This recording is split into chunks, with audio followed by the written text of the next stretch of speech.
રાજકોટના ઉપલેટા મોજ નદીના કાંઠે આવેલા ગાયત્રી શક્તિપીઠ ગાયત્રી પરિવાર દ્વારા વિશ્વ કલ્યાણ અર્થે 51 કુંડી ગાયત્રી મહાયજ્ઞનું આયોજન કરવામાં આવ્યું। આ ધાર્મિક કાર્યને સફળ બનાવવા માટે ગાયત્રી પરિવારના ગિરીશભાઈ જોશી, દિલીપભાઈ ટીલાવત, પ્રફુલભાઈ ધિયા, રાજેશભાઈ શુકલ, જીવનભાઈ દલસાણિયા, મહેશભાઈ રાઠોડ, કિરીટભાઈ માકડિયા, દિલીપભાઈ મહેતા, કિશોરભાઈ ભલાણી, રવિભાઈ પંડ્યા સહિતના સભ્યોએ જહેમત ઉઠાવી હતી। આ યજ્ઞના દર્શનનો લાભ લેવા શહેરના ધર્મપ્રેમી જનતા, ગામના ઉપરાષ્ટ્ર આગેવાનો, સામાજિક સંસ્થા તેમજ ઉપલેટા શહેરના તમામ સંસ્થાના સભ્યો ઉપસ્થિત રહ્યા હતા।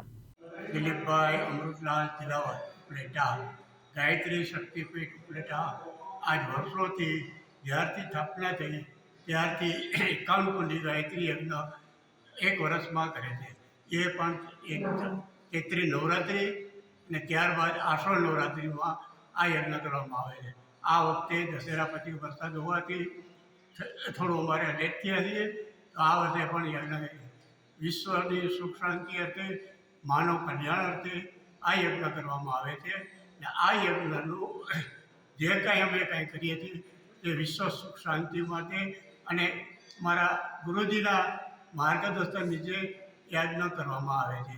આ યજ્ઞમાં કોઈ પણ જાતનું અદ્રવ્ય કે બીજા પદાર્થોનો કરતા નથી।